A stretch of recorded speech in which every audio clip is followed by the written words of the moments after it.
There is a moment I want you to understand when you realize that the person sitting across from you has never seen you at all. Not really. They looked at you and calculated. They smiled and subtracted. And the night I finally showed them who I was, standing at a dinner table in January in Detroit, Michigan, with my hands steady as stone and a document that made a retired accountant's face drain of all its color in the candlelight, that was the night I understood that being underestimated is not a wound. It is a weapon, and I had been carrying it for 4 years without knowing how to use it. I had walked into that house carrying a dish of warm macaroni and cheese baked golden on top, the same way I have walked into every family gathering for 30 years. I set it on the counter with both hands the way my mother taught me to set food in someone else's home. And then I had opened my purse and placed a $3 million real estate contract flat on the middle of their dinner table. And I looked at my daughter-in-law, Melissa, and I said words I had practiced at my kitchen table at midnight for 3 weeks until they lived in my body like something that had always been there waiting. She had laughed at me 3 minutes before I placed that document down. She had looked me over from my shoes to the pearl buttons on my cardigan and said, in front of 14 people, in front of candles and white linen and the carefully assembled social world she had built, that I was too poor to sit there. Her father, a retired accountant, leaned forward and read the top sheet of that contract. Twice. The color left his face the way color leaves a face when the numbers become undeniable. He looked at me over his glasses and did not say a word. I need to take you back. I need you to understand the woman who walked into that house before you understand what she did when she got there. It was spring. I'm talking about the particular spring that comes to Detroit the way mercy comes, slowly, quietly, after you've almost stopped believing in it. I was standing at my kitchen sink the way I do most mornings, watching the sun come up through the window of my 2-story row house with the narrow backyard and the clothesline where my sheets dry in long white rows. The kitchen window was cracked just enough to let the morning air reach me. I could smell it, that particular smell of spring in the neighborhood, the thaw and the earth, and something underneath both of those things that I have never been able to name but have always recognized as the smell of possibility, returning to a life that had started to feel like it was only closing. I was 61 years old that morning. I had on my sunny yellow cardigan with the pearl buttons, buttoned to the second from the top the way I always wear it. My cross necklace, the one I've worn since my baptism, rested warm against my collarbone. It is not a fancy cross. It is small and plain, and the silver has darkened at the edges over the decades. But when I touch it, I know who I am. Some mornings that is all I have. Some mornings that is everything. I live in a public housing complex with a central courtyard here in Detroit. My neighbors are good people who know each other's names, who watch each other's grandchildren and leave food by each other's doors when the news is bad. The courtyard has benches and 2 trees that are ancient and unhurried, and in the spring the afternoon light comes through those trees and makes the whole complex look like it was built with intention. My home is a 2-story row house, and it is not large and not impressive in any way that would cause a woman like Melissa to pause in my hallway and think, this woman has something worth taking. That is precisely the miscalculation she made. The most ordinary-looking rooms hold the most interesting secrets. What Melissa saw when she looked at my home was evidence of limitation. She arranged the worn edges and the modest furniture and the clothesline in the narrow backyard into a story that suited her plans. She never considered looking behind any of it. She saw what she wanted to see, and she built her entire strategy on that foundation. That assumption was always going to be her undoing. On the wall to the left of my refrigerator, there is a rotary phone. It has been on that wall since 1987 and it still works perfectly. My neighbors think it is a curiosity. Children who visit look at it the way they look at artifacts from another era, with that particular combination of confusion and fascination. I think it is the most honest thing in my house, something old and plain and steady, built to do one thing, still doing it. I have always admired that kind of integrity. On the counter behind me that spring morning, Cooling in its glass dish, sat the macaroni and cheese I had baked the night before, baked golden on top the way my mother taught me, the way I have always made it when my hands need something to do that isn't crying.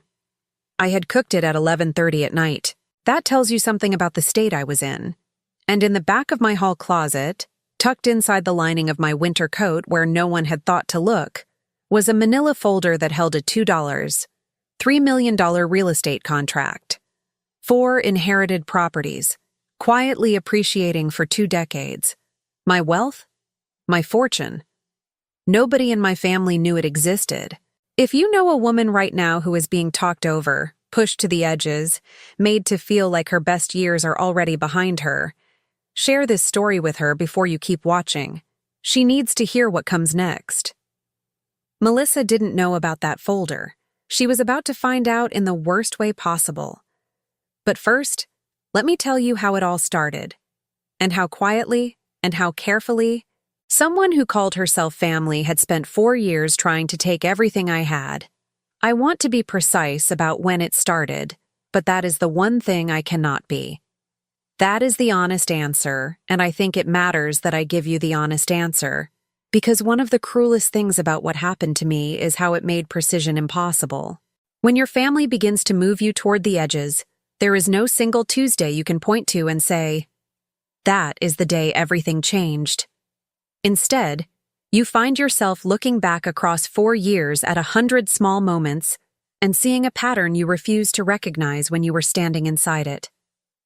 That refusal felt like grace at the time. I understand now that it was something else entirely. Let me start with Terrence's wedding, 5 years ago. I wore my good dress and carried yellow flowers because Melissa's color was ivory, and she had asked the family not to compete with the bridal party. That was the word she used, compete. I was the mother of the groom. I was not competing with anyone, but I pressed my flowers flat and smiled in every photograph and told myself that young women are nervous on their wedding days and sometimes say things without weighing them properly. I believed that for 4 years. I believed it so well that I built an entire interior life around believing it.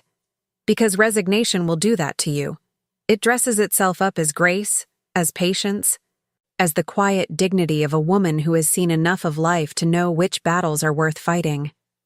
I told myself I was choosing my battles. I told myself that being 61 meant accepting that your place in the world had naturally shifted, that the seat nearest the center of the table now belonged to someone younger, and the graceful thing was to move without complaint. I want to speak to you about that belief, because I know someone listening to this has held it too. The idea that aging means accepting less, that your time has passed and the decent thing, the dignified thing, is to step back and not trouble anyone with your continued existence. That is not grace. That is what they want you to believe is grace. Those are 2 completely different things. The moment you decide you are too old to deserve better, you have already done their work for them. Meanwhile, I was giving.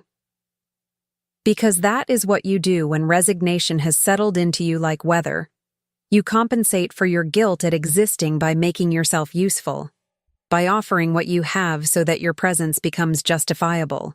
My grandmother's china cabinet went to Terrence and Melissa's house in their first year of marriage because Melissa admired it at Christmas, and I watched her eyes move over it the way eyes move over something they have already decided belongs to them. I did not say what I was thinking. I helped wrap it in newspaper and carried it to her car and said it would look beautiful in their dining room. My mother's silver candlestick holders went the following spring. A $14 loan, money I pulled from a small policy my mother had left me, went the year after, when Terrence called from a parking lot and said, "Mama, we're in trouble," and I heard the particular panic in his voice that I had been unable to refuse since he was 3 years old. I handed the money over. I called it family. It became a gift through the mechanism all such loans become gifts, through silence, through the gradual disappearance of the subject from conversation, through the assumption that a woman in my circumstances would be too embarrassed to press the point. I used to tend tomatoes and collard greens in my small backyard garden every spring. It was the best part of my week for years. The soil under my fingernails, the weight of a ripe tomato in my palm, the particular green of collard leaves in morning light. I had stopped going out there as often. I told myself I was tired. The truth was that standing in my own garden had begun to feel small in the way Melissa's eyes made everything about my life feel small. She had not taken my garden. She had taken the peace I used to feel inside it. Sunday mornings I went to church and touched my cross necklace during the sermon and prayed for patience and for my son and for the grace to be a woman who did not make trouble. My pastor, Reverend Daniels, had known me for 30 years. After service, he would sometimes look at me in a way that asked a question without words, and I would smile and touch his hand and say, I was fine. I was not fine. But fine had started to feel like the only thing still available to me. I made the macaroni and cheese on Sunday afternoons after church because the smell of it in my house made me feel like myself. Like something in me still knew how to create warmth. I ate it alone most Sundays, watching the rotary phone on the wall, waiting for a call from Terrence that usually didn't come, and when it did come, lasted 6 minutes and covered nothing real. Something was building. I felt it the way you feel weather, not in a single sign, but in the quality of the air, in the stillness that settles before everything changes.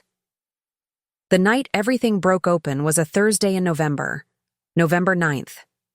I was sitting at my kitchen table at 5 minutes to midnight, still in my clothes because I hadn't been sleeping well, eating cold macaroni and cheese out of the dish with a spoon and watching the back gate through the window the way I do when I am anxious and will not admit it to myself. My phone lit up on the table. A text message. From Melissa. I assumed it was one of those rare, impersonal messages she occasionally sent. A forwarded invitation. A holiday schedule. Something designed to make us both feel like contact had been made without any actual contact occurring. I picked up the phone with the low expectation I had learned to bring to all communication with her. The message said, "She's not going to live forever. Once she's gone, we get the address. She has no idea about the deed records. Stop panicking." I read it once. Then I set the phone face down on the table. Then I picked it back up. 7 times I read it, and I counted each time, because something in my body needed to track the number of times I had to read a thing before it became real. She had meant to send it to Terrence. She had sent it to me instead. A misdirected message, typed in the dark or in a hurry or in the particular carelessness that comes from being absolutely certain you will never be caught. She was not going to live forever. That was me. I was the she. Once I was gone, they would get my address, my inheritance, my properties. The deed records I supposedly had no idea about, except that I had known for 6 weeks, since a meeting with a real estate attorney, since I had tucked the document into the lining of my coat and started sleeping with my closet door closed. My son had needed calming down, which meant my son knew. Which meant my son had been part of a conversation about waiting for his mother to die so that they could claim her wealth.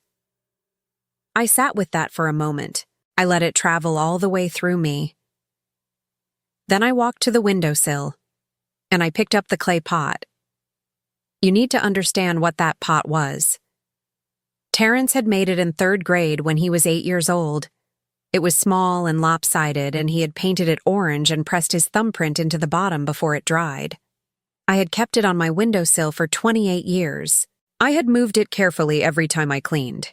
I had never once let it fall. I threw it against the wall.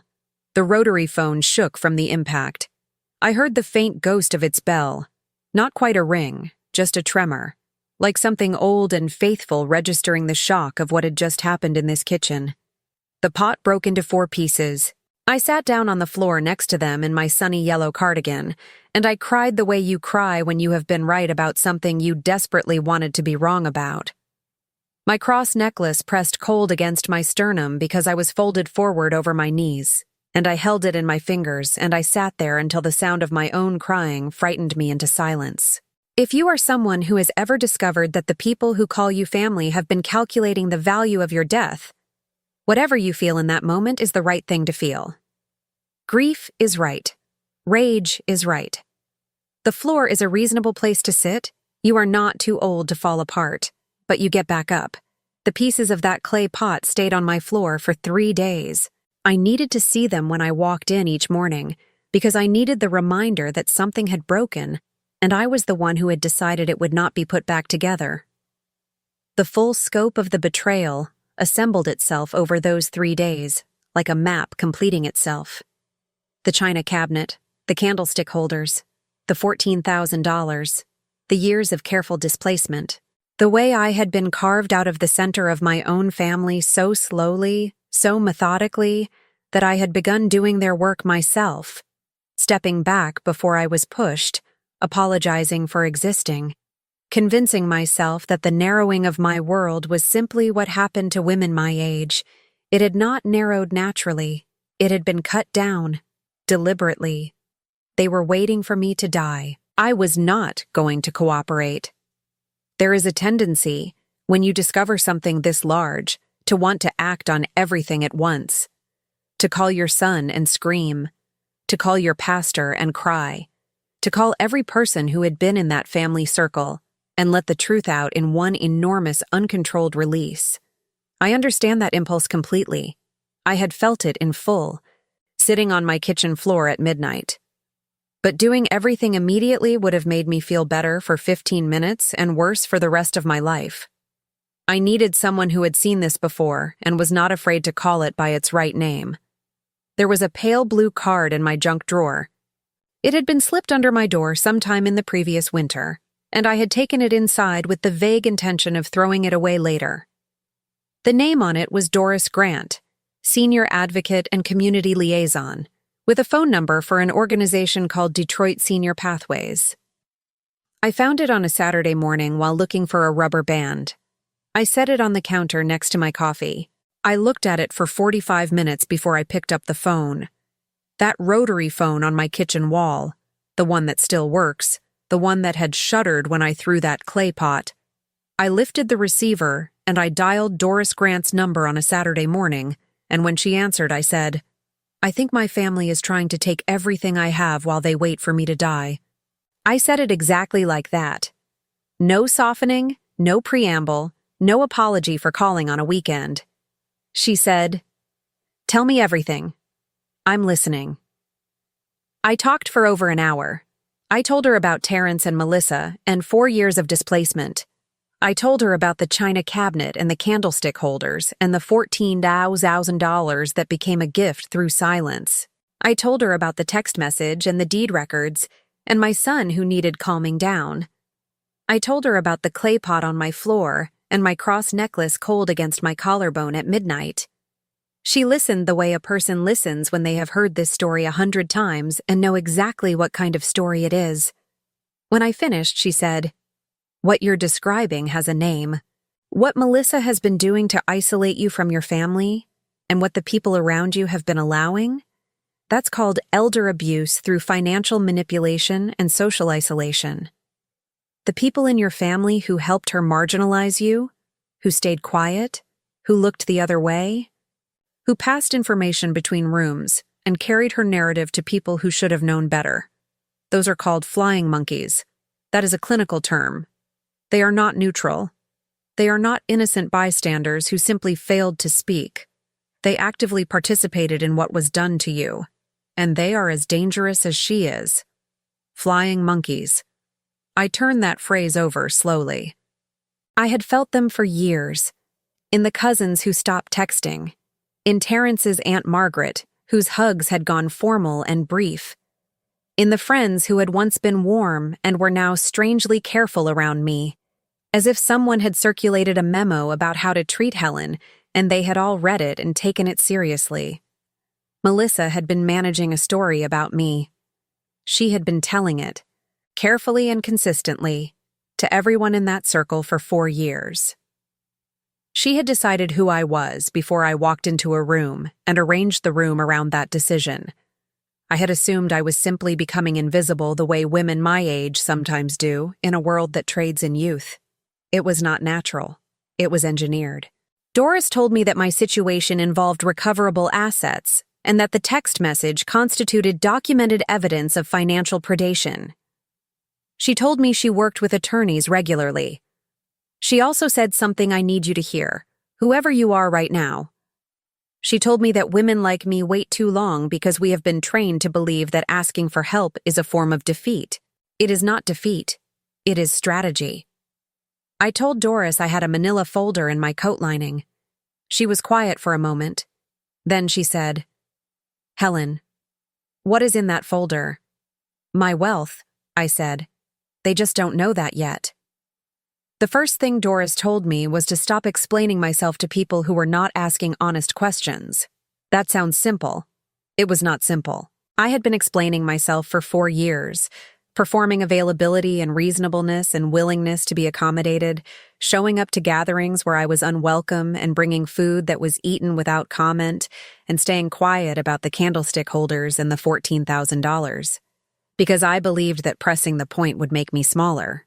My silence had been read as confirmation that I had nothing worth protecting.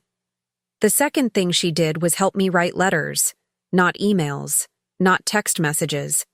Letters, handwritten on paper, in my own words, delivered or mailed to specific people. To Terrence's Aunt Margaret, who had known me since before my son was born, and who had been avoiding my eyes at family gatherings for 2 years. To Reverend Daniels, my pastor of 30 years, who had been watching me diminish in the front pew and asking no questions out loud. To a woman named Sandra, who had been my closest friend in that family circle before Melissa's arrival, quietly rearranged our geography. The letters did not accuse. They stated. They laid out the truth in plain, documented language. Dates, events, dollar amounts. The text message. I said what I needed each person to know. I did not ask for anything except that they know the truth. What they did with it was their own business. But before any of that, I dealt with the chair. Terrence's old recliner had been sitting in my living room for 6 years. He had left it when he moved out, initially as temporary storage that became permanent through my inability to say, "Take this out of my house." It was a large, dark green thing that occupied the corner and made the whole room feel like it belonged to someone who wasn't there. Every time I walked past it, I felt its presence the way you feel the presence of something that has overstayed its welcome and knows it and stays anyway. One morning in December, 2 weeks after my first conversation with Doris, I woke at 7 in the morning and thought, that chair is leaving this house today. I dragged it myself. It was heavy, and I had to rest twice in the hallway and once on the porch steps, but I got it to the curb. I stood in the cool morning air in my yellow cardigan and looked at it sitting on the sidewalk in front of my row house, and something shifted in my chest so dramatically that I pressed my hand flat against my sternum to check if my cross necklace was still there. It was. I was. By noon, the chair was gone. Someone had taken it. My living room had air in it for the first time in 6 years. I stood in the middle of it and breathed. I called Doris to tell her about the chair, and she laughed. A real laugh, warm and sharp at once. She said, "That's how it starts. One thing at a time." Then she told me about the journalist at the Detroit Free Press who had been covering elder financial exploitation cases across the city and was looking for someone willing to talk on record. I told her I wasn't ready for that yet. She said that was fine. She said to think of it as having the right people in the room before the main event. My fight had a shape now. Truth-telling, that was my method. Not jagged, impulsive revenge. Not confrontation for its own drama. Telling the truth to the right people in the right order, with documentation behind every word, so that when the moment came, there would be no room for the story to be rewritten. I sat at my kitchen table at night, with the light over the stove the only light in the room, and I went over the words until they were mine. Until they lived in my body the way worn things live, smooth, certain, ready. When Terrence called in January to invite me to Saturday dinner, casual, warm, as if nothing had happened, as if the world were simply continuing, I held the phone and let exactly 1 beat of silence pass before I said, "I'll be there. What time?" What I did not tell him was what I was bringing, besides the macaroni and cheese. January in Detroit has a cold that does not make apologies. It is not romantic. It comes in through the joints of old windows and sits on the floor near the baseboards, and reminds you that this city takes its winters seriously. The Saturday dinner was at Terrence and Melissa's house on the north side, a house purchased with income from their real estate brokerage, with deals and commissions and, as I now knew, with dollars that had passed through my hands and never returned. I drove past their house once before I parked. In the driveway sat the BMW 7 Series, sleek silver, immaculate, catching the January light the way expensive things do.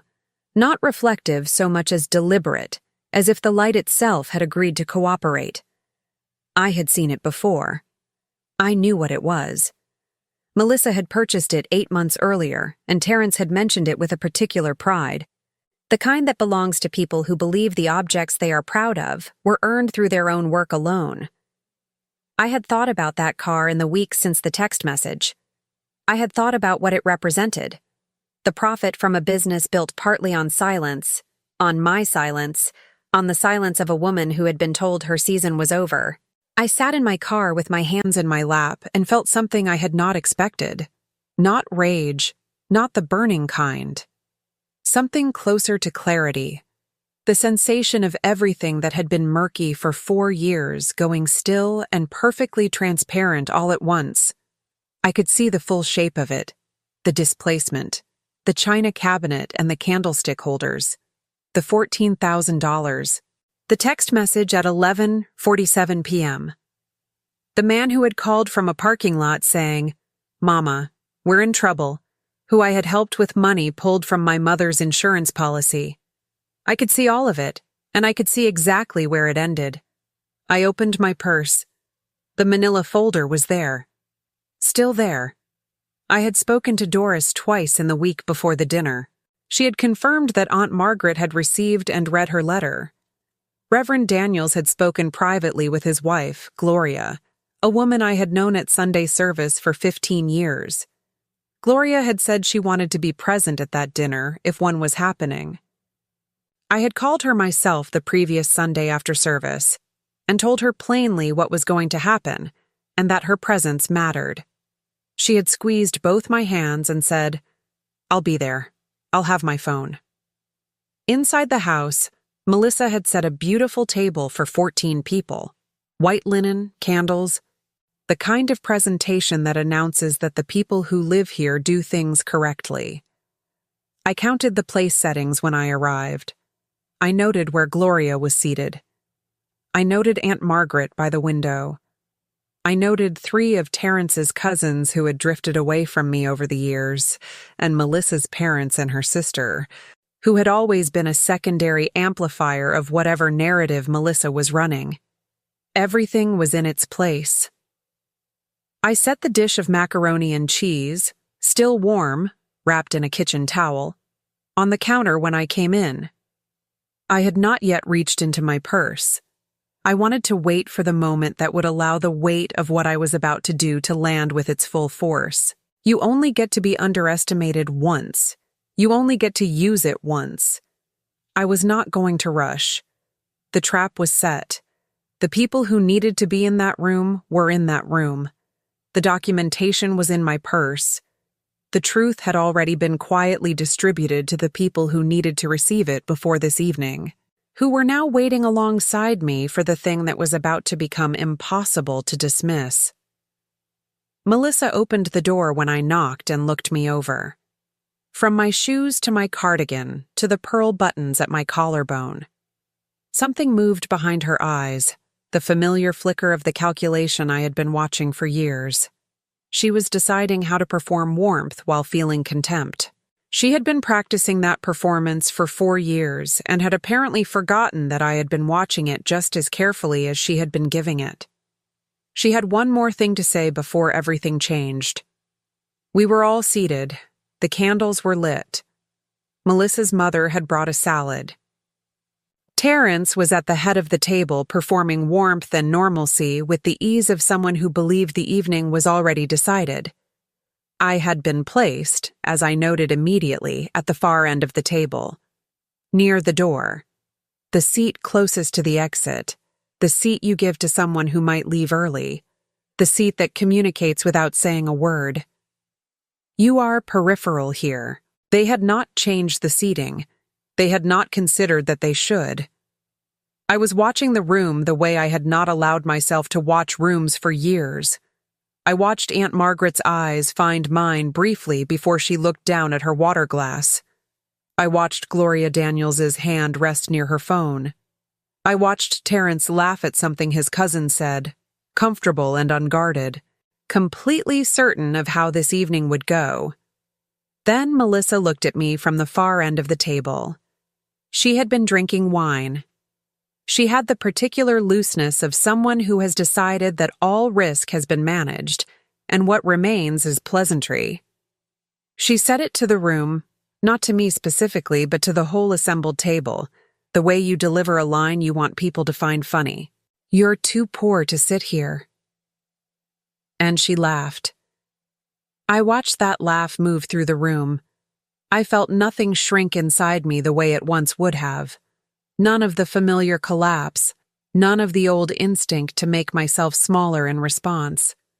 Something I had carried quietly for 3 weeks shifted into its final position, certain, still, ready. The room did a strange and specific thing. It went selectively quiet, the way a room goes quiet when something has been said that cannot be taken back, and everyone is deciding in real time whether to laugh along or pretend they had not heard it. I watched 2 of Terrence's cousins begin to smile and catch themselves. I watched Terrence's jaw tighten. I watched Melissa's father look at his daughter the way fathers look when they sense something has shifted. I reached into my purse.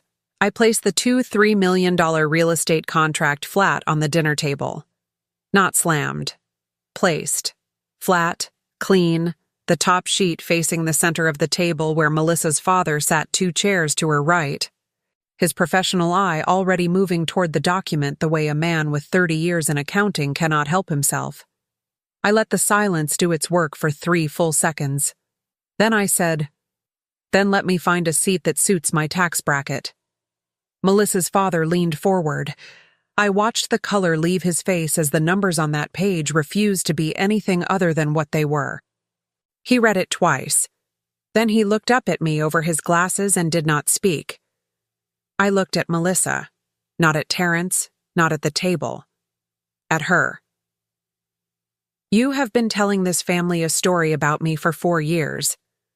The story was that I am a woman with nothing. A burden. A woman whose presence is tolerated as a courtesy and whose seat at the table is optional. You moved me toward the exit so gradually that I began believing I was moving there myself. I did not raise my voice, not once. You took what I offered and waited for what you had not yet been given. You texted my son at 11:47 p.m. to stop panicking because you had not gotten everything you came for yet, and you were not expecting me to last much longer. The silence in that room was the loudest thing I had heard in years. "Mama," Terrence said. "You needed calming down," I said to him clearly, evenly. "I know this because your wife sent me the message herself. She meant to send it to you. You both knew, for some time." I looked back at Melissa. "You said I was too poor to sit here. You were right that I live simply. I have lived in the same neighborhood for decades. I drive a car with a cracked dashboard.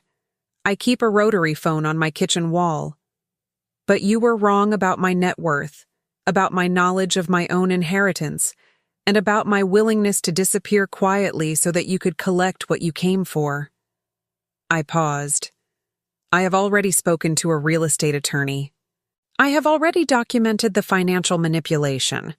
I have already told the people in this room who needed to know the truth before tonight. Aunt Margaret looked up from her water glass. Melissa's father set the document down. Gloria Daniels' hand was on her phone. "The only thing I am here to say," I told the full table, "is that I know. All of it. And now, So does everyone else, Aunt Margaret said, into the quiet, very softly. Lord have mercy. No one laughed. No one reached for their wine. Melissa started to speak, and I looked at her with a steadiness that had no anger in it at all, and she stopped. I picked up my fork. I served myself the macaroni and cheese. I sat at that table, at the end nearest the door, and I ate my dinner. Some things only need to be said once. The justice came faster than I had prepared for. I had braced myself for a long and grinding battle, for lawyers and letters and years of the particular exhaustion that comes from being right without being believed. Instead, it moved through the social world Melissa had built at exactly the speed of a group chat. Gloria Daniels had recorded the entire dinner, beginning from the moment Melissa opened the door and looked me over. She shared it first with the women from our church who had known me for 30 years and had watched me diminish with a concern they had not known how to voice. From there, it traveled the way things travel now, through screens and phones and the compressed geography of a city where community is still real and reputation still carries weight. By Sunday morning, it had moved through 6 group chats across Detroit. By Sunday evening, people I hadn't spoken to in 2 years were calling my number. Melissa's real estate brokerage opened a formal ethics review within the week. Her listing partner of 3 years, a business relationship that had represented a significant portion of her annual income, severed their agreement in writing. 3 professional referrals were withdrawn. One property deal she had been close to closing fell through when the sellers, who had seen the recording, declined to proceed. The social world she had so carefully constructed over 4 years collapsed in 72 hours. Her reputation, which had been the primary instrument of her influence, was exposed in exactly the way she had exposed herself. Terrence issued a public apology from the pulpit the following Sunday morning, in front of the full congregation, in front of everyone who had received my letters, and everyone who had received the recording, and everyone who had known me for 30 years, and watched me grow small. He stood up and apologized to me by name. I was not there to hear it. Doris told me about it later. I had decided that was enough, not because I was indifferent to his apology, but because I had already stopped needing it. There is a difference between an apology that repairs something and an apology that confirms what you already know. His confirmed it. I accepted it from a distance, and I moved on. That was the thing that surprised me most about the aftermath. I had imagined I would want to be present for every consequence. Instead, what I felt was something quieter and more lasting than triumph. Something without a name that lives in the body as ease, as the particular physical sensation of a weight being set down after you've carried it so long, you forgot it wasn't yours to carry. I went home that Sunday and sat at my kitchen table for a long time in the afternoon light. The rotary phone on the wall caught the low winter sun the way it sometimes does in the late afternoon, the old plastic turning amber and warm. I looked at it and I thought about every call I had made from that phone over the decades. My mother before she passed, Terrence when he was 8 years old at summer camp and homesick, and I had talked him through it in the way only mothers know how. The pastor, the neighbors, the friends who had known me before any of this.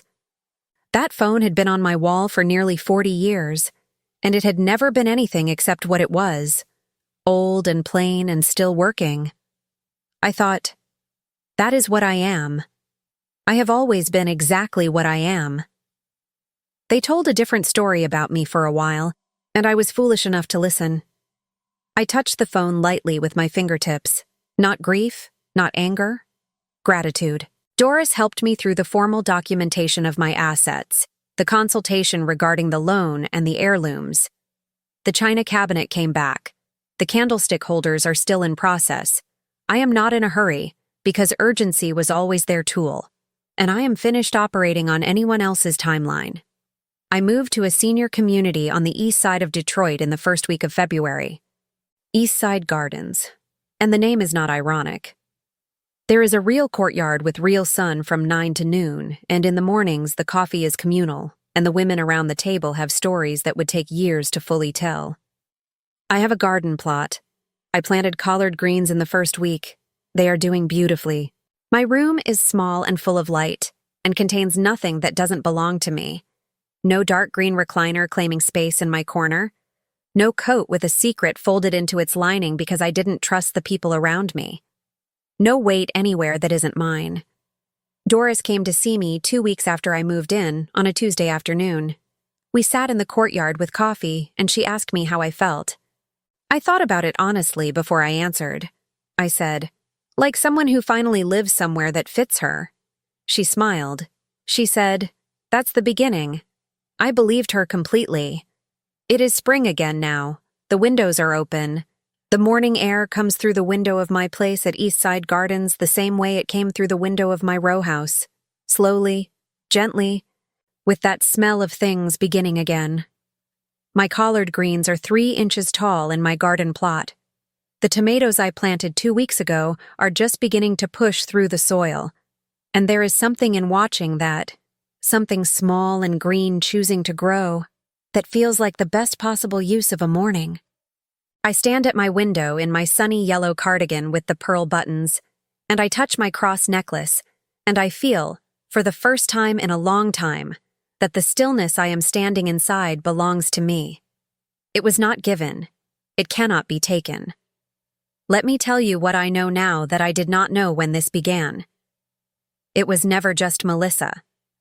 I need to say that plainly, because I know how these stories get flattened when they're retold. The villain was one woman, one manipulative daughter-in-law, one bad actor in an otherwise normal family, and Melissa's behavior was real and documented, and I have no interest in minimizing what she did. But if it had been only Melissa, none of this would have been possible at all. What made it possible was the network, the flying monkeys, and I use that term not as an insult but as the precise clinical description of what they were and what they chose to do. The cousins who stopped texting me, the sister-in-law who went cool, the friends who became formal and careful, the family members who attended gatherings and watched me sit near the door and said nothing. Each one of them made a choice. They chose to accept the story Melissa was telling about who I was, or they chose to stay silent about a situation they could see clearly was wrong. Both choices were contributions. Both choices were forms of participation. There are no neutral bystanders in a system like this. There are only people who actively participate and people who enable by silence, and the line between those two things is thinner than any of them would like to believe. Flying monkeys don't always know they're playing a role. Some of them are being managed themselves, told a version of events that makes the target seem unreasonable, difficult, uninterested in the family, not someone worth defending. They believe the story because believing costs less than investigating.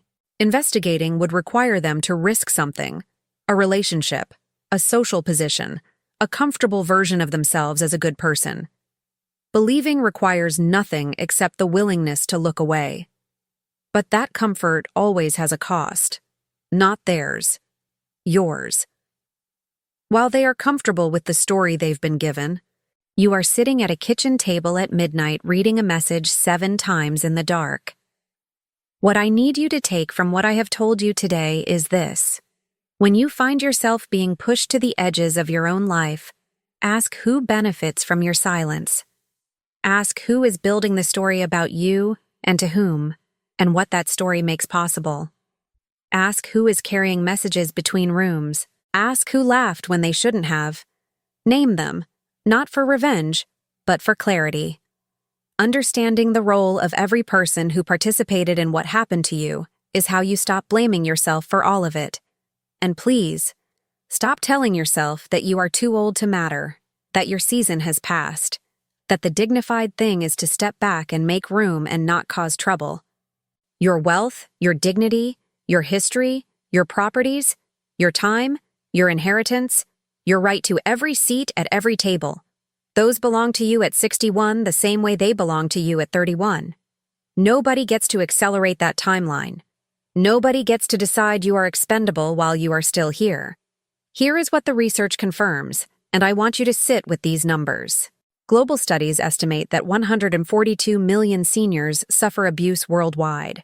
Not isolated neglect, not passing unkindness, active and deliberate abuse of elderly people by people in their lives. And according to the World Health Organization, nearly 16% of seniors living in communities suffer abuse every year. That means in the neighborhood where you live, in your congregation, in your building, someone is standing at a kitchen sink right now wondering if what is being done to them is real. Wondering if they are too old to deserve better. Wondering who would listen. Be the person who hands over the card. Be the person who sits across from someone and says, "What happened to you has a name, and there are people who will help. And you are not too old, and you are not too poor, and you are not too anything. Be the Doris in someone else's junk drawer. Name the flying monkeys out loud. Stop protecting them with silence they have not earned. I have not bought the BMW 7 Series yet, but I have sat in one, on Woodward Avenue, on a Tuesday afternoon in early spring. I know what the leather smells like. I know the weight of a door built to last. I am not in a hurry. I am a woman with a garden, with good coffee in the morning, with a cross necklace warm against my collarbone, with a fortune I earned and a life I get to live in exactly the way I choose. The collard greens are doing beautifully. The tomatoes are coming. I am sitting wherever I want now. Tell me where you are listening from today. Drop your city or your state in the comments. I read every single one. And I want to know, when that text message came through at 11:47 p.m., what would you have done? Would you have confronted them that same night? Stayed quiet and gathered evidence first? Or something else entirely? Tell me below, because I genuinely want to hear it. If this story said something you needed to hear, if it named something you have been living with, please give it a like before you go. It takes 2 seconds, and it means this story reaches the woman somewhere out there who needs it tonight. And if you want to stay with me, subscribe. Because I am just getting started, and the next story is already waiting.